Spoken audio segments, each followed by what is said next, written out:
everybody? Welcome back sa ating podcast. Sana ay okay lang kayong lahat today. Ako nga pala yung host, Tristan Villarme. April Jane G. Ventura. So, for today's video, pag-uusapan natin ng isang Japanese concept which is mono no aware. Before we start, please introduce yourselves. Hi guys, my name is Erika. I'm Dave. I'm Maika. Hello, I'm Lisa. What's up? I'm Danica. I'm Tia. I'm Kay. So yun nga, narinig nyo naman, mono no aware. In simple terms, it's just appreciating a moment. Kasi alam naman natin lahat na hindi nagtatagal. It's that quite feeling na alam mong may ending ang isang bagay. Parang ang lungkot naman pakinggan. Sad ba siya? Gets ko yan. At first, sad talaga siya. Pero, if nakita mo yung deeper meaning, hindi talaga siya totally sadness. It's just like a more on emotional gentle awareness lang mo yan. Parang mixed emotions.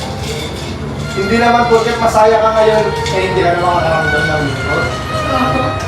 Mas na-appreciate mo kasi yung moment kapag alam mong patapos na. Parang kapag nasa outing ka, tapos patapos na, di ba? At napaisip ka na lang, matatapos na? Yes, exactly.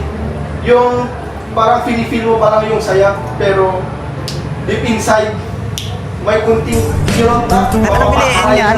Pabiliin. Alam mo na matatapos na. That's mono no aware. Na-experience ko yan nung graduation. Masaya ako, pero parang ang bigat kasi alam kong hindi na mabulit yun. That's a perfect example. Graduation is the most moments na halo-halo yung emosyon. Nandun yung pride, happiness, at the same time, sadness. Yung tipong gusto mong i-freeze, gusto mong i-pause yung moment na yun para stay ng matagal ka para ma-feel mo. True, parang ayaw kong matapos pero wala kang choice. Exactly. And that's where the beauty comes in. Gusto mong pigilan, pero you can't. Instead, you just feel it fully. Pero curious ako, bakit kaya mas nagiging special yung isang bagay kapag alam mong mawawala din? Good question, Kate. Kasi kapag alam mong permanent yung isang bagay, tinitake for granted mo siya. Pero kapag alam mong temporary lang ang isang moment or place or even a people, mas nagiging valuable siya, mas iniingatan mo, or mas pinapansin mo. Oo nga, parang mas nagiging meaningful yung isang bagay kapag, yung mas nagiging meaningful yung isang moments. Yeah, like, tambay lang with your friends, ganun, tas chismisan. Nakakamiss yung mga yun. Exactly, Pia. Kahit simple lang yung moment, but it can still be special. Or even childhood. Dati gusto mo tumanda agad, pero ngayon parang gusto mong bumalik sa pagkabata. And that realization, that's part of the feeling. Hindi mo napapansin, pero alam mong importante yung bagay na yun. So, ibig sabihin, okay lang pala yung konting lungkot? Yes, importante siya sa mono no aware kasi hindi naman siya about happiness lang. Minsan yung mga malungkot na nangyayari sa buhay natin, yun pa yung nagbibigay ng mas special na lesson. So, hindi pala siya negative. Hindi at all. It actually makes moment deeper and more meaningful. So, it reaches us to live in the present, ganun? Exactly. To slow down, to pause, and to really feel what's happening. Ang hirap gawin.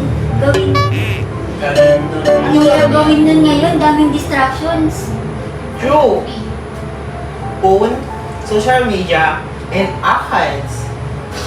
For Kasi real. tayo nakafocus sa next step sa buhay natin eh. And that's why important ang concept na to. It reminds us to pause kahit saglit lang. Kasi minsan, the moment you're in right now, that might be something you miss someday. Now, gusto namin kayong tanungin, for you guys, paano nyo i-explain ang mono no aware in a simple way sa listeners?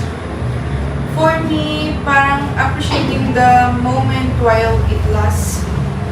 May moment ba kayo in life na parang sobrang saya pero may konting lungkot din kasi alam niyong lilipas din yung moment na yun? Siguro sa graduation talaga. Sobrang saya pero ramdam mong may ending. Bakit kaya mas tumatatak sa atin ang yung temporary moments kaysa permanent ones? Kasi may urgency. Parang gusto mong sulitin habang nandyan pa. Sa tingin niyo connected ba ang Mono no Aware sa pagiging nostalgic ng mga Pilipinos? I think yes, kasi mahilig tayong magbalik tanaw or look back sa mga memories, lalo na sa mga simple moments. Ganun.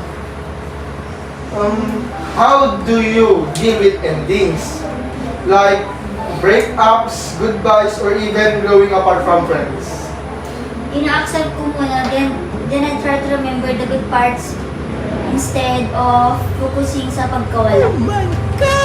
What about you, partner? Same lang din.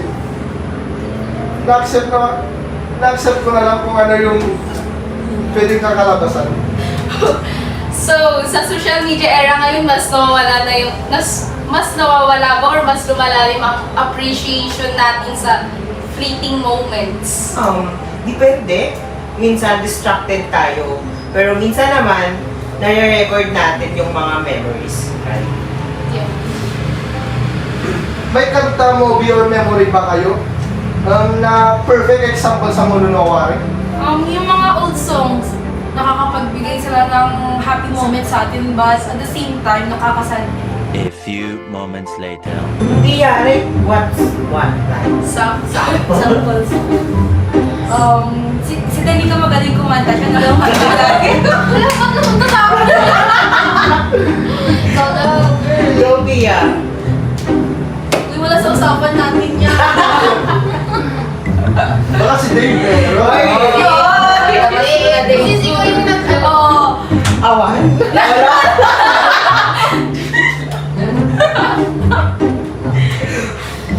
Sure? Yeah, sure. Pretty sure. Baka ikaw partner. May tinatago ka. O ikaw naman baka ka. Ikaw na yung kanta sa atin, di ba? Oh, yung in love sa ating bro. Seri ka na lang. Okay. Kate, do you think accepting impermanence make life more peaceful or more painful?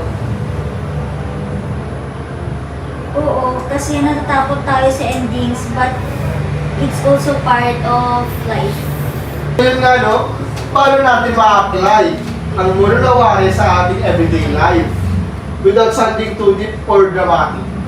Siguro by simply being present, kahit sa small moments. Oo nga. If may message kayo sa listeners about appreciating moments, ano yun?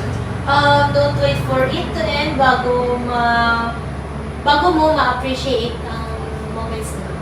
Kaya dapat takers din ganun, di ba? From in love. Coming from in love. Yeah. Yun lang. She's better at You can see veteran niya.